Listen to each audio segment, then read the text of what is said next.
live your day to day is how you will live your life. So are you going to live a day where you gave it your all and you did the things that you said you were going to do for yourself and for your family? Or are you going to live a bunch of days of procrastination and you wake up 5 years from now and you miss the boat of what is this incredible opportunity, this incredible business opportunity? I'm like, what's the dream of? What's the hope in? What's the doubt for? Live to no end. This is living. The life I'ma give as a gift. If I'ma live it, I'ma live it to death.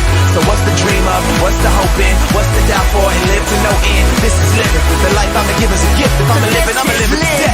Yeah.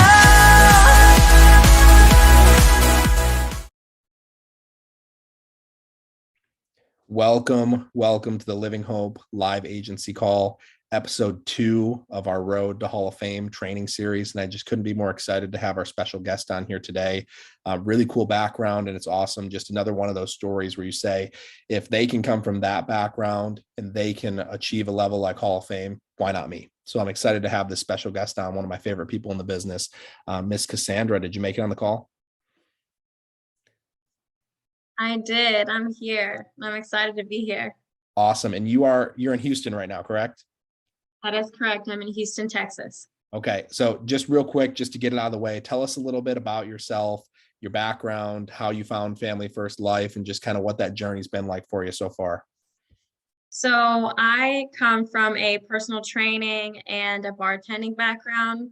I also was in marketing, and like many of us, didn't use my degree. And then I found Family First Life when one of my colleagues at a high-end gym in Dallas I was working at, he said, hey, he's quitting, and he was one of the best trainers there and he's making the most money. So I said, why are you quitting? I want to know what you're doing, because I was pushing 30 and I just hadn't really figured it out yet financially. And I actually built my whole business during COVID. I got my exam all squared away and my license literally right before COVID hit. And then COVID hit and I was stuck in my apartment for like a month. All I did was go over Family First Life material, just digesting it like nobody's business. And then I just went out there, and my gym shut down and I had to make it work. I had to pay my rent. Okay, that's incredible. So obviously you found this at, the height of COVID, and you had to transition out of something you were super comfortable with, which was personal training. And, have you ever done anything like this before?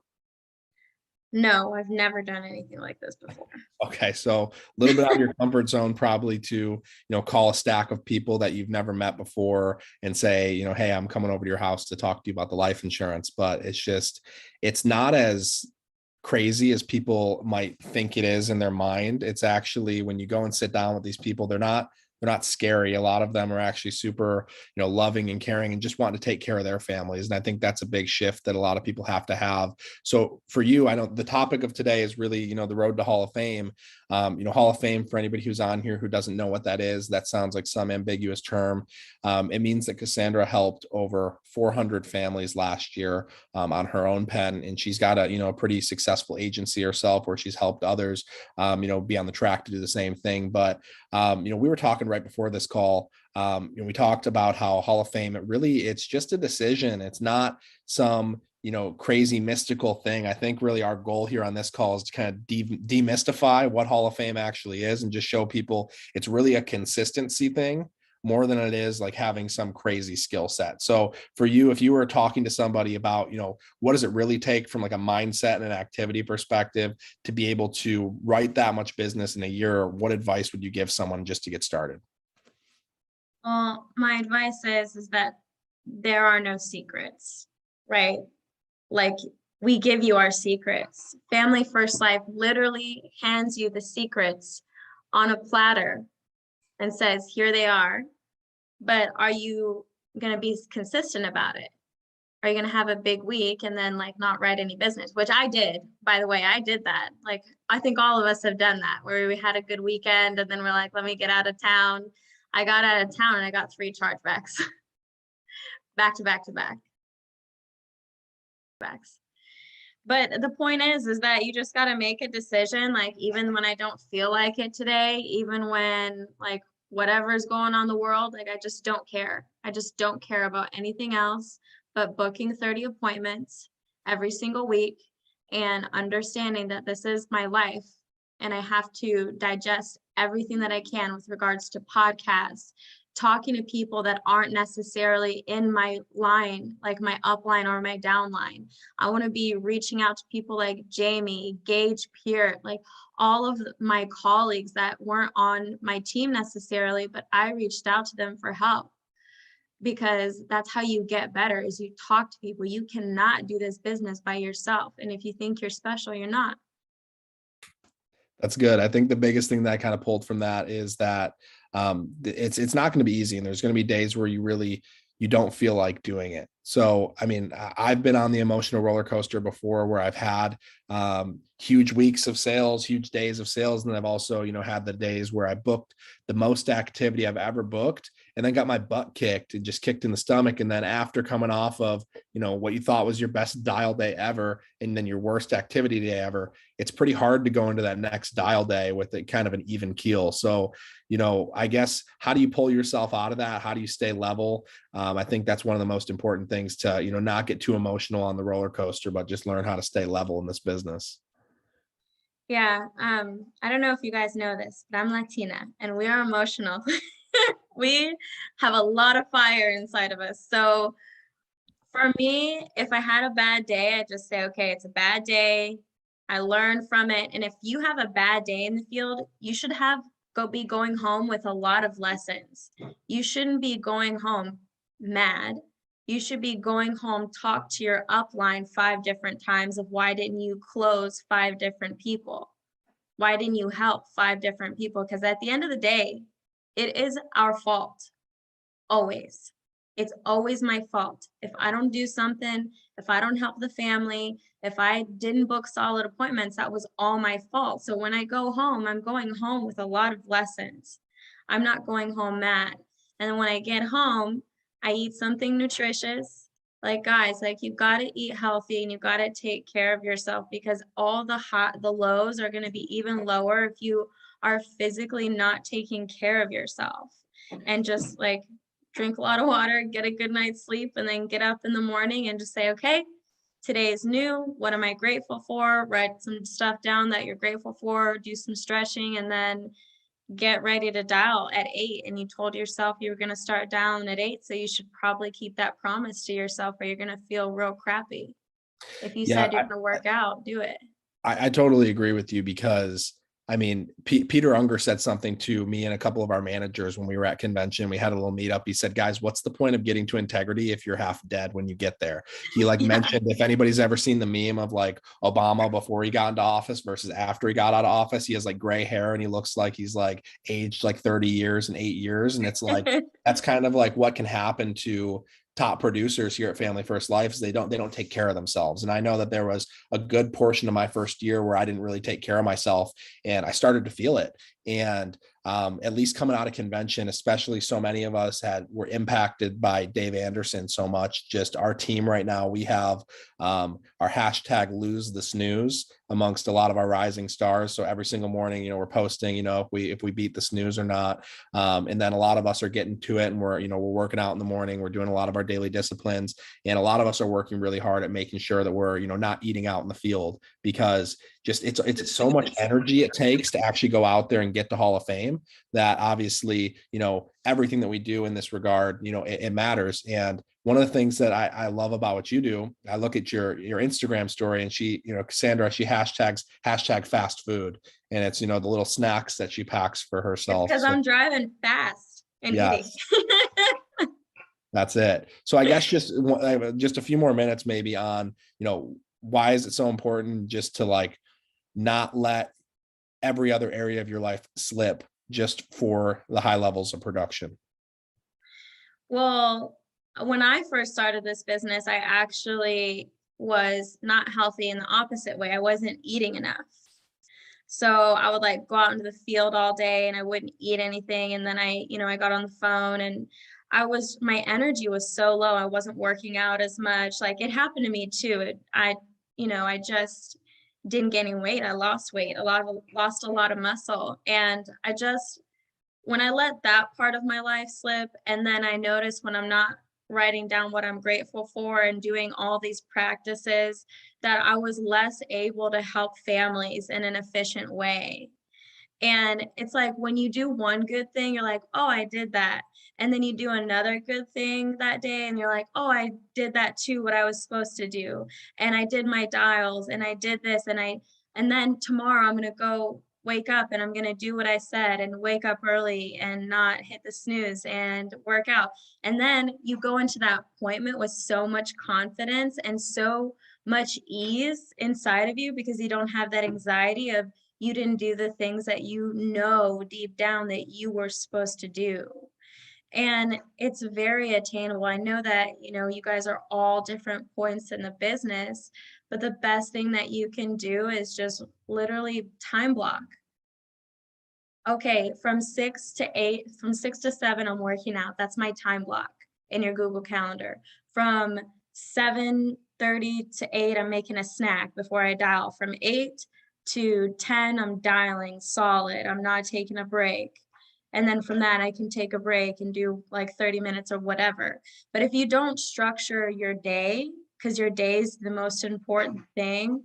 What's that quote, Jamie? How we live our days is how we live our lives. I don't know, but that's really good. Yeah, I definitely didn't come up with that. I'm definitely not that articulate, but Sure.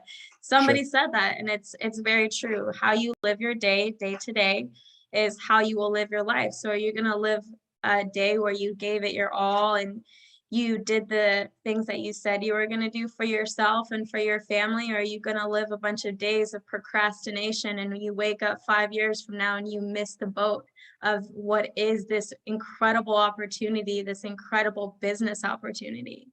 So ask yourselves that today. Are you going to actually contact someone in this business that's doing better than you are and ask how they structure their time? Have that one-on-one conversation with them. Are you going to wake up 5 years from now and just wish that you would have tried harder at this? No, that's so real. I mean, time blocking is everything. I mean, in order to have like a really good 5 years, guys, you don't just like if you zoom out that far, it's overwhelming. But it's like if you zoom back into like today, it's like how do I have a really good 5 years? I just have a really good day today, and then I just do that 7 days in a row, and then I just do that 4 weeks in a row, 12 months in a row, 5 years in a row, and it's just I got to focus on the next logical thing every single day. Oh, and with that, just focusing in on more strategical stuff for you guys and zooming out of mindset stuff. So for me, if any of you all know, the last 3 months, I actually didn't do that good at structuring at the beginning of the year. So learn from my mistake. There was a couple of months where I fell short in the year. And the last 3 months of the business, I was hustling. I was running around like a chicken with my head cut off trying to hit Hall of Fame. I think I was at like 370 in October. So I had October, November, and December. Like 270 families in October, because like that would have been Yeah, 270 families in October. So I had the rest to you know, go. 130 families in 3 months. Exactly. Yeah. And Wow. then what I did though is I sat down on the floor. I have this big Post-it, and you can get it at Home Depot. And what I did is I wrote down every single month. I wrote down October, November, and December. And I wrote down the days, and I wrote down R for run, D for dial. Today I'm taking off, and I literally mapped out 3 months of run days and dial days. Obviously, along the way, it kind of changed a little bit, but I knew what I needed to do, and I knew how much I needed to submit every week, and I knew how much I needed to issue pay every week, because we all know that not everything that you submit is going to go through. So you need to submit a little bit more than what you think you need to issue pay. And that what I needed to issue pay every week, because let's be honest, if you do not have it written down on a piece of paper or mapped out on Excel or whatever you got to do to get it out of your brain, it is not happening. Not even a little bit. I mean, out of sight, out of mind. I mean, if you don't have it in front of you, it's just there's no way it's going to actually happen. I couldn't be in bigger agreement with you. Yeah. Okay. That's cool. I love that's practical because we mentioned this earlier in the call and when we were talking earlier, Hall of Fame's not as much a skill set goal as it has a consistency goal. So she set herself up for the last 3 months of the year to say, hey, I'm just gonna work and I'm gonna be in the field 4 days a week, 4 weeks in a row for three Yeah. months. And if I just do that, I'll hit my numbers. And I think that's something that a lot of people struggle with. And you mentioned you struggled with this in the beginning. You have a Yeah. really, really good week. Naturally, when you help a bunch of families and you make more money than you made in your job in a month, in a week, what do? You take time off. And that's just something that, naturally all of us do. But it's the person who can be disciplined enough to say, hey, I had a really good week or I had a really bad week. Who cares? Back to work. I'm just going to do what I said I was going to do, regardless of the results, and keep moving forward. And I think it's just important to note that Hall of Fame producers, they don't really do anything that special. The difference is they don't really take massive amounts of time off. So if you see a Hall of Fame producer take time off, they might take like a 3 or a 4 day weekend, but on the front and the back of that, they're doubling up their production. So if I'm dialing on Mondays and Thursdays to go out and run Tuesday, Wednesday, Friday, Saturday, but I've been working for 3 months and I set a goal for relief that I'm going to go spend time with my family. I'm going to go from, let's say, Wednesday to Sunday, and that's a really long weekend. Let's say I do it, but then leading up to it, I'm going to make sure that I run extra days. I'm going to make sure that I double up on my dials, double up on my appointments on the front and the back, so I don't lose out on production. And I'm sure that you had times when you had things that you couldn't, that you wanted to do with your family or your friends, but you made sure you didn't miss out still. Yeah, totally. But there are times when I did miss out Yeah. because when you have a business, you have to sacrifice stuff. And that's totally fine. And everybody that wants to do that at a very high level needs to realize that. So did you have to have like conversations with your friends and family? Because obviously previously to this business, being a bartender and being in fitness, that's like those are two very like social things that you do. And you have a lot of personal relationships with people. I'm sure they're like, hey, let's go out to eat after work. Hey, let's do this. Let's grab a drink. And then you have family as well that I know you're close with your family, but like how were those conversations and what did you have to say to those people about here's what my life's going to look like as I'm on track for this goal? Well, actually, I left all my friends in Dallas and I moved to Houston by myself. So I don't really have any distractions here. And my family lives all over the country. So I'm by myself here in Houston. But I do want to touch on the normalcy that your family or friends associate with work and a work-life balance normalcy, and they will criticize this business. But what I said to my mom, my mom, she's from Panama and she's so sweet and she's so lovable and she worries. And she says, you're just working so much and I just don't understand. And I said, well, that's because no one in our family or our friend group has ever tried to do anything this big. Like you want to build a big business, you're going to have to do things that your family or friends possibly have never done before. And if they've done it, they probably aren't complaining to you about it because they know what it takes. No, that's real. I mean, that's one of the realest things I've heard in a while. I mean, if you're on track to go ahead and do something that your friends and family have never done, I mean, they're not really the ones that should be giving you advice on what you're doing on a daily basis. I mean, there's this basic concept of, it's called who do you listen to? There's a couple, basic, principles. You listen to people who, number one, have what you want. You listen to people who started where you started, and you listen to people who are the type of person that you want to become. Like I would listen to, my parents maybe on, how to be parents. But Right. my dad's driven a truck for the last 30 years. My mom has been, a financial advisor and worked in the school system. Neither of them have built big businesses before. So I'm going to take their advice in areas that they're experts in, but I'm going to listen to people like Grady Polson, Andrew Taylor, and other, top Hall of Fame producers, et cetera, on how to get the life that I desire, and exactly what to do. So you just have to kind of be careful on who it is that you take advice from. And also, I mean, you could probably comment on this as well. Who do you listen to in this business? You talked about reaching out to people cross line, but there's some people in this business that you shouldn't be taking advice from either. there's some people in this business that, they'll tell you one thing, but their mouth and their feet are doing two totally different things. You want to make sure you're getting advice from people who are actually working, right? I want to make sure that if I'm new, I'm getting advice from someone. If they're, I would take what they say with a little tiny grain of salt. So you got to listen to people that are where you are, and don't fall into the trap of negativity. If I ever come across someone in this business and I just don't jive well with them, just don't talk to them anymore. That's the beauty of this business. You don't have to talk to people that aren't good for you or your business. Okay, so let's transition here. So we've obviously talked a lot about the mindset. Let's dig into some practical things. So let's talk about dialing like a Hall of Fame producer. So, I mean, dialing is probably one of the biggest hurdles that most new producers have to overcome, whether it's just sitting down in the chair and actually having the discipline of doing it. Maybe speak to, how does a Hall of Fame producer structure their dial day? What do you prepare the night before? What does that look like for you, especially when you're time blocking things, and just how do you stay, disciplined? And then maybe we can get into some of your actual word tracks and tips for how to book more appointments. Sure. So the days that I am dialing, I like to get up and work out, because if I get up and I finish a workout or a yoga class, then I'm like, okay, I did something for myself today.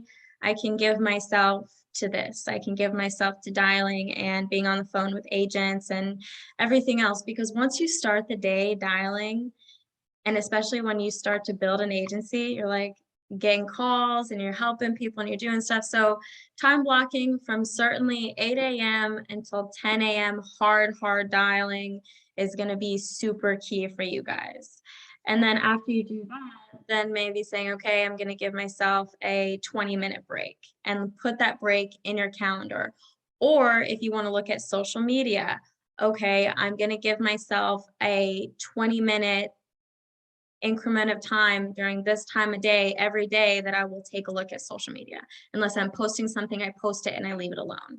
So making sure that you don't get sucked into social media is a big deal when you're dialing, because it's really easy to get sucked in and then all of a sudden you're on there for 30 minutes and you didn't dial. Also making sure you're in a space that allows you to dial. If you have a family and you're dialing at home, you say, hey, from this time to this time, I'm literally not here. Do not talk to me. I can't talk to you unless you want me to not make money at this and fail. If you want me to spend $1,000 and lose it, I will. But if not, I need to be here. So let's talk a little bit about some of your scripts. So let's just dig right into it. So you're dialing any lead, you can choose what type. Let's just do a quick back and forth, at least on your intro. We don't have to go through the whole, tie it down, but I'd love to just hear your script, and we can just give me a call right now. Ring. Hello. Hi, Jamie. Yes. Hey, Jamie, this is Cass. I'm giving you a call with regards to the request you sent in for information on the state regulated life insurance programs. It was the one where you put down your date of birth at 10/10/1990. Is that you? Yeah, that's me. But what is this again?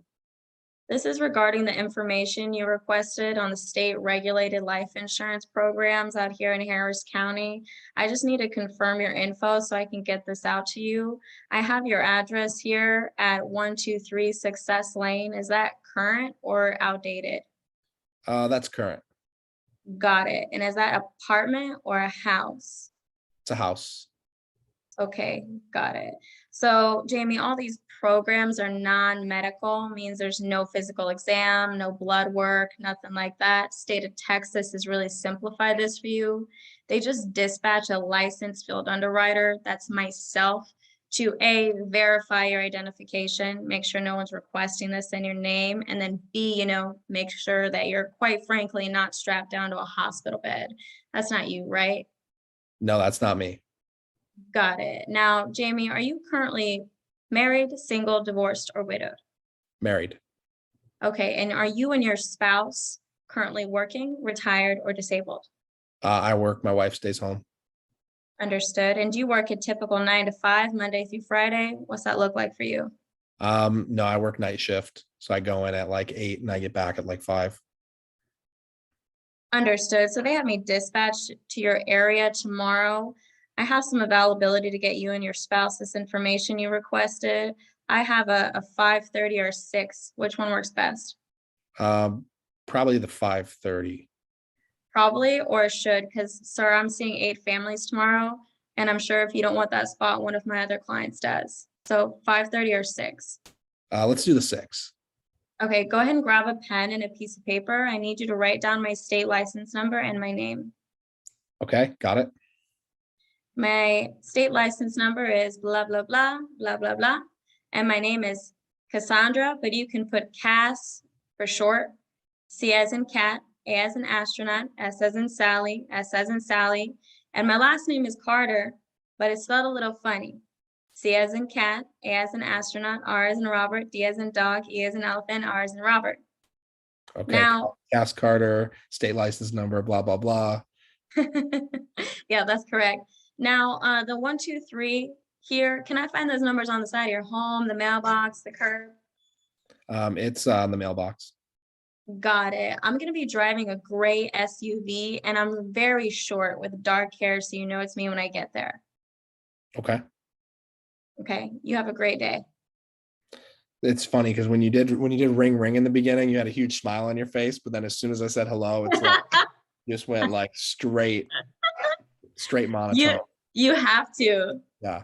And I think that's important. I had somebody I was meeting with the other week that they were like, yeah. So I was listening to all your training calls and I heard you doing your phone script and you were being monotone. And I thought that like you were just kind of like walking people through the script with like no emotion. I'm like, no, that's the actual script. Like, you actually have to be monotone. You actually have to be uninterested. And I loved when you're like 5:30 or 6. Well, 5:30, I should be there or you will be there. I think it's important to be busy. So like, can you just give it maybe just a quick tip on just like why it's important to make yourself busier than the client? Well, because everybody wants what they can't have. And if you're not busy and the client senses that you're desperate, they don't want to meet with you. And you know how to be busy is actually start dialing at 8 a.m. and make yourself busy. Like, obviously, the first book is the hardest, but you know how you get better at this is you pick up the phone and you call people and you unmute during dial team. That's how you get better at this. You make yourself do it, even if you don't want to do it, even if you're not good at it. Because I wasn't good at it either, and neither was Jamie or anybody else that's a super top producer. Yeah, I mean, you make yourself do it. I mean, just like with, like working out super uncomfortable for the first, 3-4 weeks, and then it gets easier and easier and easier. And then it becomes, a daily habit that's harder to not do than to do. And same thing with dialing. It's like, it hurts me inside when I have to miss a dial day for whatever reason, or if I have to start Me late, too. I have, a doctor's appointment or something going on for my kid. And it's like, you have to do it so much that it becomes a part of you. And it becomes like people say, so many people say, I hate dial day, but it's like, you have to almost like lie to yourself. And like, I love dial day. You know what I do is yeah. I like doodle on my paper all day long when I'm dialing. And I have like, I love dialing all over my paper. I love dialing. So good. Love this. That's awesome. When I was in high school and I was on the wrestling team, my coach, when we would do push-ups, instead of counting, we would say loving it every single time we went down, just because we hated our life, but it was just, we didn't count. It was loving it, loving it, loving it, loving it. Sometimes when I'm having a bad day in the field and I get to a house, I just smile. And it's so stupid because I'm like, I'm an idiot. I'm smiling. I don't feel like smiling. I'm an idiot. But then the client answers the door and I'm smiling. And then I actually smile because I'm laughing at myself because I feel so ridiculous. Yeah, that's good. That's good. Okay, well, let's transition a little bit into in-home, and then we're going to take some questions here at the end. Sure. So you come up, knock on the door, take me to the kitchen table and walk me through the open. Okay. So I knock on the door. hey, I'm here for our appointment. Would you like me to take my shoes on or off? And I'm leaning in even before they say anything. I'm always like leaning in. I'm like, you want me to take my shoes on, off? And I'm super assuming I'm getting in their house. So So if you're that then, assumptive, I'm assuming you probably don't get porched very often if you're already halfway in their house. yeah, I'm like, hey, I'm here. Let me in. And then I say, okay, let's sit at the table. Got to do a little bit of writing. And I sit down at the table and I take out the lead card and I put it in front of them and I say, okay, tell me a little bit about what you're looking for so I know how best to guide you. Hey, Jamie, tell me what you're looking for. I just want to make sure that if something happens to me that, my wife, she's stay-at-home mom. So I just want to make sure that her and my son are taken care of. Okay, understood. So I'm going to explain the whole entire process to you from start to finish, and you can tell me if you want to proceed. So we're going to go over a couple minutes of finance questions, couple minutes health questions, not because I'm nosy, just because I want to know the best place that you can qualify for coverage. And I show them the sheet with all of our options on there. And then after we do these questions, we're going to run a quick MIB report that will let me know which programs you can qualify for. I can explain all the programs that you qualify for. From there, you can pick one that best suits your needs and your budget.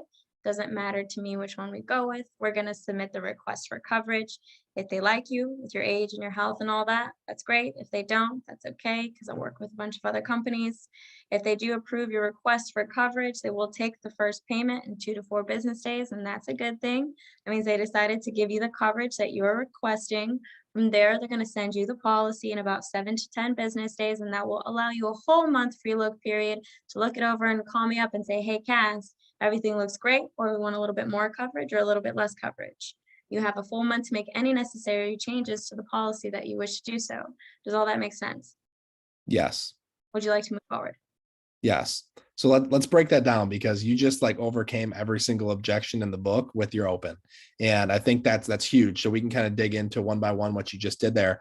But guys, it's like a strong open prevents objections at the end of the appointment. And every top producer, like even if you have the strongest open, there's still times that myself and Cass and all other top producers, we still get think about it at the end. But more often than not, you don't get the objections that most producers are getting when you have a really, really strong open. So she hit a couple right there. She hit shop around, she hit think about it, and she hit that it's going to take money out of your account, and it's like, why do you need my banking info? Like I told you, it's a good thing if it gets approved. So we want to just break that down for us. Just kind of just kind Yeah, of go back through your open really quick and just hit sure. those couple of things of what's going to happen next.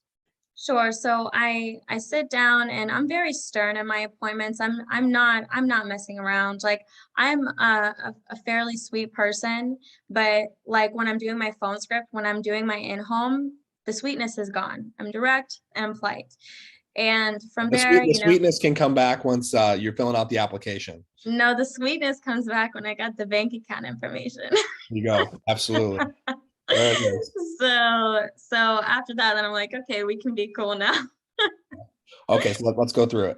Yeah, sure. So I asked the why. The why is very important. And, you gave me a good why, but I would tackle the why even more in the financial inventory when I find out exactly what the income is, the discrepancy, like how much coverage they might really need, what's going on in their life. That's where the sale is made too. So the sale is also made at the beginning, but you got to know what you're up against fully to have some Yeah, legs to stand on. let's come back to the financial inventory. So keep Okay, going through your open, and then I think we sure, can get to that.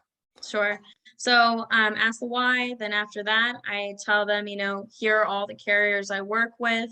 We're going to go over a couple finance questions, couple health questions, not because I'm nosy, and I let them know like, hey, I'm just like some low guy on the totem pole, just trying to ask you some questions. Everything is no big deal. Like, I'm just I'm just an order taker, like Zach Twardowski says. So then after that, we're going to do an MIB report. That's a medical information bureau report. I have one, you have one. And that's what allows all these programs to be non-medical, no blood work. I'm the eyes and the ears for the company. So just let them know it's just all a part of the process. Everything is no big deal. And then after that, I'm going to explain the options to you. You're going to pick one. I'm telling them that they're going to pick one. I'm walking them down a very clear-cut path of what is going to happen to the appointment. Because when I get to these steps, I don't want there to be any objections, because I already told you what's going to happen. When you go to the doctor says, okay, I'm going to stick this needle here because of X, Y, and Z. Okay, here we go. We're getting started. And you say, okay, we're getting started. It's the same exact thing. So after that, then I say, okay, we're going to submit a request for coverage. Instead of saying application, I like to say submit a request for coverage. It's a little softer, but it's still saying the same thing. We're going to submit a request for coverage after you pick one that you're financially comfortable with and that fits your needs. If they like you, meaning they approve you with your medications and your age and all that, that's great. If they don't, that's okay. Because I work with a lot of companies. I work with 15 other companies. There's the shop around bit. Like, I'm shopping around. We're looking around for you. Then submit a request for coverage. They approve you. They will take the first payment. 2 to 4 days, I tell them, and I emphasize that they will take the first payment within 2 to 4 business days. And then I smile and I say, that's a good thing. That means they decided to give you the request that you're, or the coverage that you're requesting. And then they kind of start to like nod too, you know, and I'm leading them.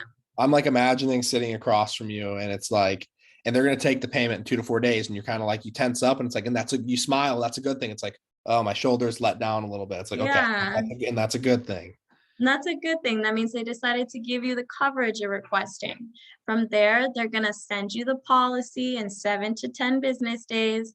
And you can give me a call when you get it and let me know everything is good, or you want a little bit more coverage or a little bit less coverage. Does all that make sense? Yes. Would you like to proceed? Yes.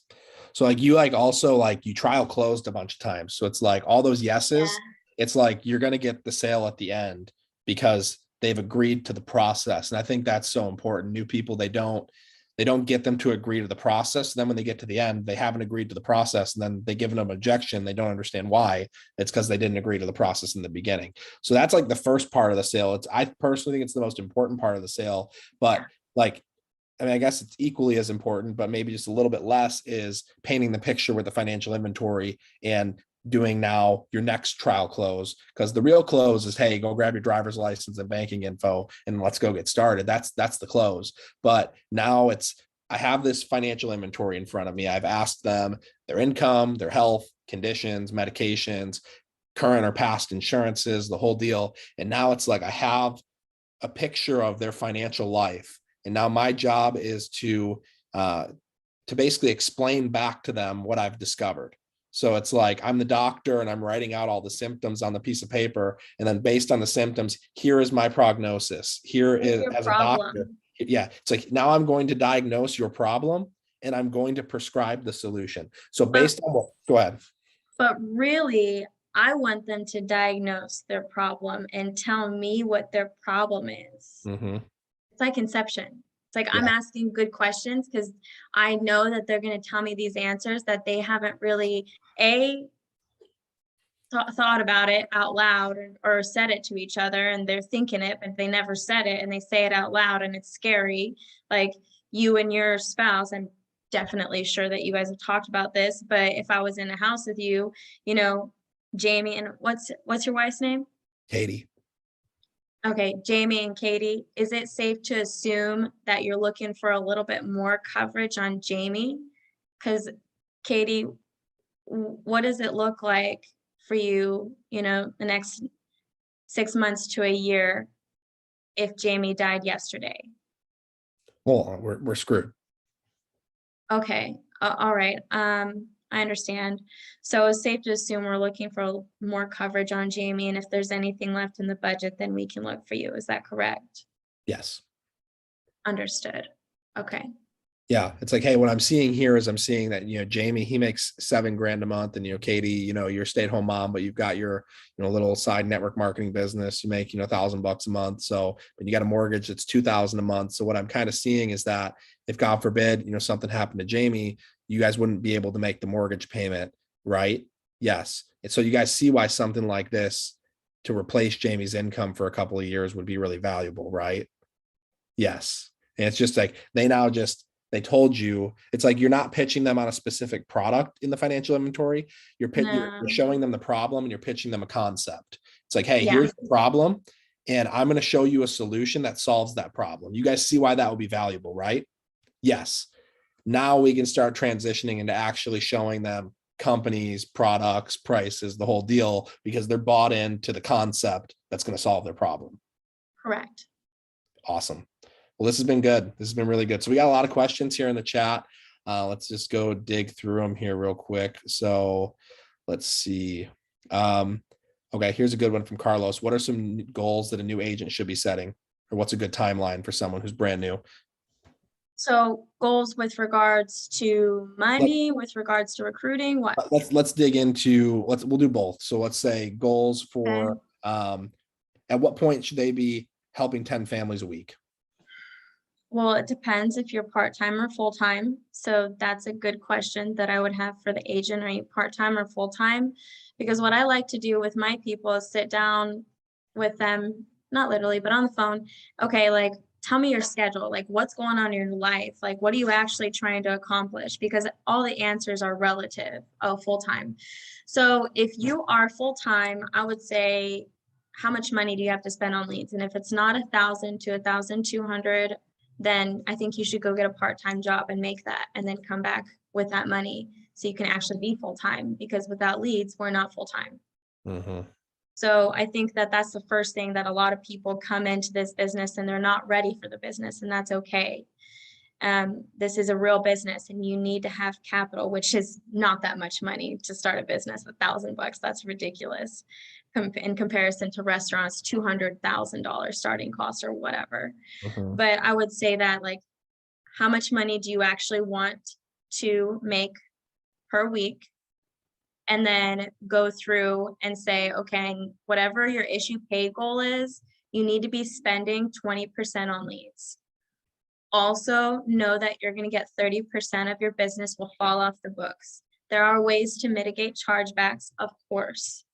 Thank you cards, being personable, doing a good job in the home and actually prescribing the correct product within the clientele's budget, of course. But 30% of your business is going to fall off the books. So I usually just pick a number with my agents and say, let's reverse engineer this. Mm-hmm. And then you're going to get 70 to 75% of that up front. So just know those numbers, 70 to 75% of your business up front, rest of it in months 10, 11, and 12. Know that you're going to have to spend 20% of your goal for issue paid numbers on leads, and know that you're going to get 30% chargebacks. And those numbers get better because it's like, They do. Over time, like I had way more policies fall off in the beginning than I do right now. And it's like, now it's like my persistency is like 94% or something like that, but it was not that in the beginning, number one. And then number two, you start to increase your return on investment on lead spend. We say, I've seen agents, obviously there's no guarantees in this business. So I want to make sure that's super clear here. But my personal goal, and Cassandra's goal, is always to basically 20% on lead spend is to 5x the money you put in. That's our goal. Okay. It's no guarantee. Doesn't happen for everybody because it's based on skill set and work ethic. But my goal now is to 10x what I put in. And that's what I've seen personally when I've, gone and continued on with that skill set and doing it over and over again. I've personally sat on 1,500 appointments. You're probably right around the same. And it's like, in doing that, you imagine your booking ratios get better, your no-shows go down, the amount of premium and families helped goes up on a smaller batch of leads, because in the beginning we say, you make up in numbers what you lack in skill.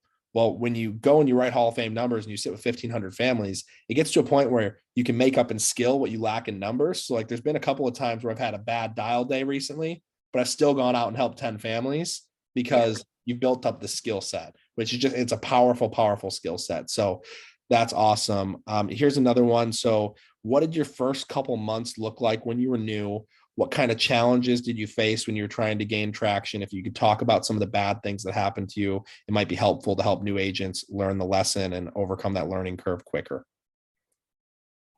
Sure. So when I first started, my first month, I think I issue paid like 5,000. then my second month, I issue paid 25,000.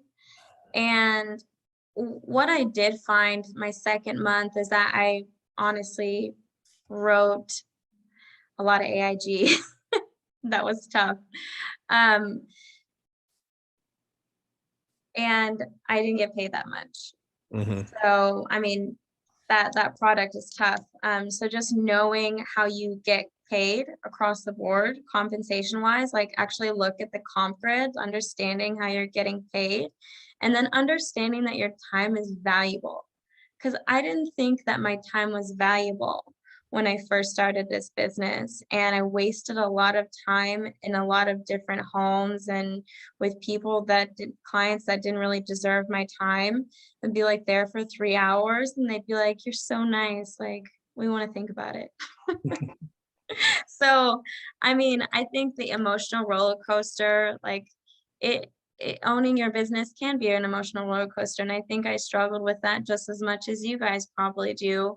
But having that consistency, and honestly, I've had a big shift just recently. Actually, there it was a lot of pressure to hit Hall of Fame, right? I was trying so hard to hit Hall of Fame, and kind of after the first month, I was hitting a slump and I wasn't helping anybody. And I got on the phone with someone in my cross line, and they were like, "You're thinking too much about Hall of Fame.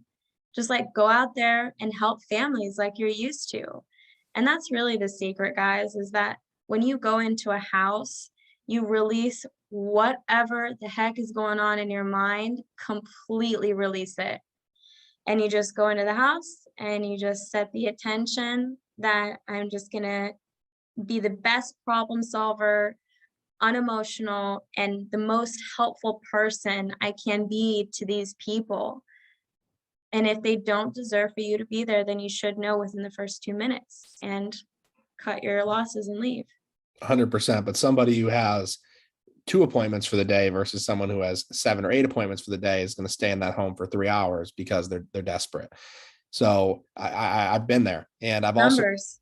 I've also, as of, the last probably year, before I go into every home, whether I'm having a good day or a bad day, for me, I just say, hey, God's will, not mine. If you want me to help this family, I'll help this family. If they really need life insurance, you're going to give me the words to help them understand the value of this insurance. But if they don't need it, your will, not mine. And regardless of the result, like, give me peace. Like, I'm going to be fine. I did everything that I was supposed to do in that appointment. Like I pushed when I was supposed to push. I did what I was supposed to do. And then it all comes back. It all circles back to, are you doing what you really know that you should be doing deep down? Yeah, 100%. Okay. Question from Kaja out of South Carolina. What was your agency building strategy in the beginning, and how has that strategy evolved? Well, I didn't build in the beginning at all. I was just straight up producing, no building. I actually just started building within the last like 5 months. Okay. And how it changed is when I first started recruiting, I didn't understand what I had. Mm-hmm. And I didn't understand that what I was doing was rare. Like, do you all understand how rare it is that you can, like in the insurance industry, not at Family First Life, but in the insurance industry as a whole, it's rare to produce a month. Like a lot of people aren't doing that. And just realizing what an amazing opportunity you have to give to people, and that you should not work with everybody. I just wanted so badly to teach people what I was doing, and I was so excited that I just brought people on that didn't deserve to work with us, didn't deserve to work with Family First Life. And I think that that is a big thing that you all should be doing, is you should be telling people straight up, this is hard. Who are you? Like, why should I bring you into my business? Why should I teach you the things that I am going to teach you? Why should I spend my time with you? Like at the end of the day, like we can go out and, help 30 families in a month. And that's a valuable skill. So just understanding that when you're recruiting, to recruit people that you like, that you want to work with, that the sound of their voice doesn't hurt your ears because you're going to be talking to them a lot. Recruit good people, like that you know that they're good inside and that you want to help succeed, that are smart and that are hungry and that are talented. And talented is just hard work for me. If you do something enough, you're going to be talented about it. That's awesome. Okay, every top producer overcomes objections differently. We need to think about it in the different ways, it comes packaged from clients. How do you personally overcome that? Well, I feel the best way to overcome that is when I do the presentation, I'm like, okay, this product does X, Y, and Z, and I explain the benefits, and you always explain the benefits, because confused clients don't buy anything, you guys. You don't just show numbers. So I explain the benefits and I hand them the piece of paper and I give them the pen. And then I say, okay, you put your initials with whichever one you're the most financially comfortable with, and let me know if you have questions. And I hop back on my iPad and I look like I'm doing something very important, usually checking emails or responding to my agents. And I don't say anything at all. I literally shut up. Because if you're like talking too much, then they'll be like, no, we want to think about it.